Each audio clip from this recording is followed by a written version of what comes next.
केरला से जो पत्र आया है, केरला बिशप काउंसिल का, केरला का कैथोलिक बिशप काउंसिल ने जो अपील किया है, ये केरला का एमपी लोग को तो अपील किया है, लेकिन सबके लिए है कि वक्फ अमेंडमेंट बिल लाना है, क्योंकि अभी जो प्रेजेंट वक्फ अमेंडमेंट बिल लाने से पहले जो प्रॉब्लम था उसको अगर दूर नहीं करेंगे तो कई समस्याएं देखने को मिल रहा है। तो क्रिश्चियन कम्युनिटी की ओर से जो अपील किया है, केरला का एमपी भी उसको ध्यान से सुनी है और सारा देश के एमपी को भी सुनना चाहिए। पूरा हिंदू, मुस्लिम, सिख, ईसाई, बौद्ध, जैन, पारसी, हम सब मिल करके इस देश को बहुत अच्छा देश बनाना है और अच्छा कानून लाना है। और इस कानून पारित होने के बाद आप देखिए इससे फ़ायदा कितना होने वाला है, वो डिटेल तो मैं बाद में जिक्र करूंगा। आज तो मैं सिर्फ ये अपील करता हूं कि वक्फ अमेंडमेंट बिल जब पार्लियामेंट में आ रहे हैं तो उससे पहले ये जो अराजकता का माहौल फैलाने का कोशिश करना, झूठ बात बोलना, देश को बदनाम करना, ये ना करें और बिल का एक एक प्रावधान को सुन करके, पढ़ करके, देख करके अपना पॉइंट रखिए और संसद के अंदर में जोरदार बहस होना चाहिए। किरण जी, एक छोटा सा सवाल है, इस बिल को लेकर सरकार ने अपने सभी जो सहयोगी दल हैं एनडीए के, उनसे बातचीत कर ली है, समर्थन के लिए सारे तैयार हैं? टीडीपी जेडीयू सिर्फ एनडीए ही नहीं, वो इंडी गठबंधन का भी कई सांसद मुझे मिल करके बोल रहे हैं कि जल्दी लाओ। वो तो एक नैरेटिव बनाया, वो डर के मारे कुछ एमपी लोग अपना नेता को डरते हैं तो वो नहीं बोल रहे हैं। मैंने पिछली बार सदन में भी बोला है, कुछ मुस्लिम एमपीज में मेरे पास आके बताया कि सारा वक्फ प्रॉपर्टी तो कुछ माफियाओं के कब्जा में है। तो माफिया और कुछ इन्फ्लुएंशियल लीडर्स लोग अगर वक्फ प्रॉपर्टी को कब्जा करके रखा है तो इसको विरोध तो सब करते हैं। इसलिए ये एनडीए इंडिया गठबंधन को मतलब ही नहीं है, सब लोग चाहते हैं कि वक्फ अमेंडमेंट बिल जल्दी लाना चाहिए और इसको ठीक ठाक करके आम मुसलमानों को भलाई के लिए जल्दी कदम उठाना चाहिए। तो मांग सबका है, एक दो पॉलिटिकल पार्टी का नहीं है। 4 अप्रैल के बीच क्या ये मानकर चलेंगे आप इसी सत्र में बिल लाएंगे? और वो हम कल बताएंगे, वो टाइम टेबल हम कल बताएंगे। वही मैं ऐसे है, अभी फाइनल हमको बिजनेस एडवाइजरी या लोकसभा स्पीकर सबसे बातचीत करके अनुकूल एक हम समय देख रहे हैं, लेकिन जब तक हम ऑफिशियली पार्लियामेंट में तय नहीं करते हैं तो हम पार्लियामेंट का बाहर पार्लियामेंट्री बिजनेस के बारे में मैं नहीं बोल सकता हूँ, क्योंकि आप सब मालूम है अभी पार्लियामेंट चल रहा है। तो पार्लियामेंट जब चल रहा है तो पार्लियामेंट के बाहर मुझे पार्लियामेंट का कैलेंडर और टाइमिंग और डिटेल के बारे में बोलने का अधिकार नहीं है। मुझे जो भी कहना है हाउस में कहना है, लेकिन मैं आपको बाहर इसलिए ये बता रहा हूँ कि वक्त बिल आने से पहले जो झूठे बातें फैलाए जा रहे हैं उसको बंद करना जरूरी है।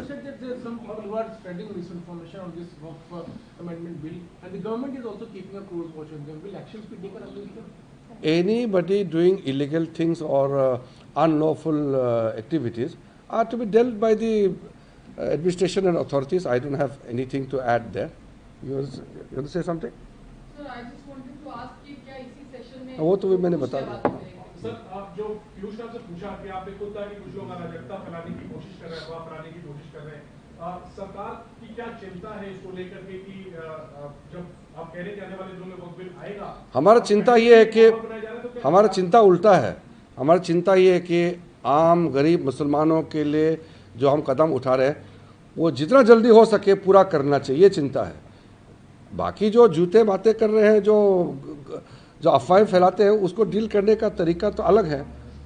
किरण जी, कल ये चीज समझने के लिए कि अब बचे हुए हैं 4 दिन बचे हुए हैं। हाँ, बीएससी की बैठक होगी, समय तय होगा कि दिन लाना है, कितने घंटे सब बोलेंगे। क्या ये सब कुछ इसी सत्र के लिए 4 तारीख से पहले? नहीं, पार्लियामेंट का जैसे आप तो सीनियर है, मालूम है, पार्लियामेंट का जो कैलेंडर तय होता है उसको भी आगे पीछे एक्सटेंड भी होता है, कम भी होता है। वो तो ज़रूरत होने पर पार्लियामेंट सुप्रीम है, वो डेट बढ़ा सकता है या घटा सकता है। तो मैं पार्लियामेंट का अंदर में कब बिल लाने वाले हैं, कितने बजे लाएंगे, वो डिटेल में पार्लियामेंट से बाहर अभी नहीं बोल सकता हूँ।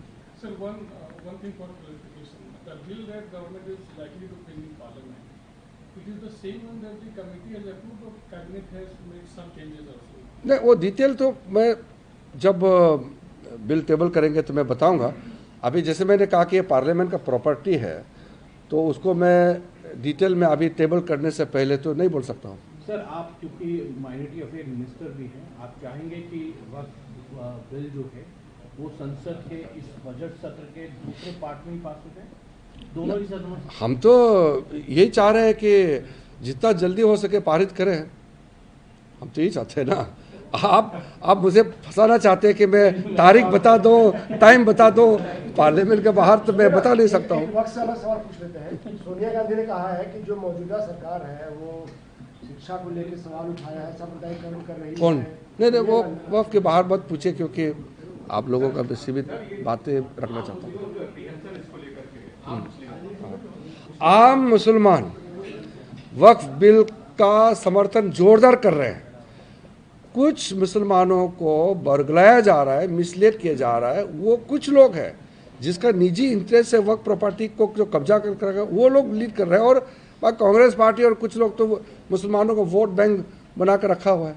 मैंने पहले भी अपील किया है, मैंने मुस्लिम संगठनों को हाथ जोड़ के अपील किया है कि आप कांग्रेस का वोट बैंक मत बनिए, किसी का भी वोट बैंक मत बनिए। नहीं तो क्या है, वोट बैंक बनने के बाद आपको एक प्रॉपर्टी जैसे ट्रीट करते हैं वो लोग, सामान जैसे ट्रीट करते हैं, नागरिक जैसे ट्रीट नहीं करते हैं। तो किसी को क्यों वोट बैंक बनाना चाहिए बताइए? तो ये लोकतंत्र में किसी को, किसी कम्युनिटी को कब्जा करके रखना, ये तो ठीक नहीं है। और कांग्रेस तो ऐसे बात करते हैं कि सारा मुसलमान तो उनको वोट देना ही देना है, हिंदू को बांटो। ये तो ठीक नहीं है ना, इस तरह का बात करना। सब बराबर है, सब भारतीय हैं, बाग बाटी करके हमको नहीं सोचना चाहिए। सर, एक सवाल ये है कि बिल जब लाए थे उसके बाद आपने जेपीसी में उसको भेजा, दोबारा जेपीसी में रिपोर्ट डाल के 14 अमेंडमेंट करके बिल को भेजा। That was also part of the report. So does the bill have to be tabled again? Of course, we will now table the bill for consideration. The earlier bill was tabled for introduction, and then we referred it to the Joint Parliamentary Committee. Sir, Asaduddin Owaisi ने इसको लुटेरा bill कहा और लगातार वो कह रहे हैं कि ये बिल आएगा तो मेरे ख्याल से ओवैसी साहब तो पढ़ा लिखा है, वो जानबूझ करके बोल रहा है, उसको मालूम है वो झूठ बोल रहा है। बहुत पढ़ा लिखा, इंटेलिजेंट ऐसे मत सोचिए। असादुद्दीन ओवैसी को आप कमज़ोर मत सोचिए, बहुत इंटेलिजेंट है, शार्प है, पढ़ा लिखा है। वो खुद भी मालूम है कि वो झूठ बोल रहा है। सर, झूठ क्यों बोल रहे हो? जानबूझ के झूठ बोल रहा है। उसको पूछिए कि आप जानते हुए भी झूठ क्यों बोल रहे हैं? वो कह रहे हैं मैं तो सच बोल रहा हूँ, झूठ क्यों बोल रहे हैं? मैंने कहा ना कि तर्क रखिए ना। अगर हम गैर संवैधानिक कानून ला रहे हैं तो बताओ ना कौन सा प्रोविजन गैर संवैधानिक है। इसलिए ओवैसी ही नहीं, कई एमपी से और कई लीडर से वो जानबूझ करके गुमराह करवा रहे हैं। वो मालूम है वो झूठ बोल रहे हैं। ये बिल पास होने के बाद जब आम मुसलमान खुश होंगे तो फिर वो कहाँ जाएंगे? वो अपना पॉलिटिकल भविष्य को लेकर के चिंतित है, इसलिए ऐसे बातें करते हैं। वीके न्यूज, राष्ट्र के नाम।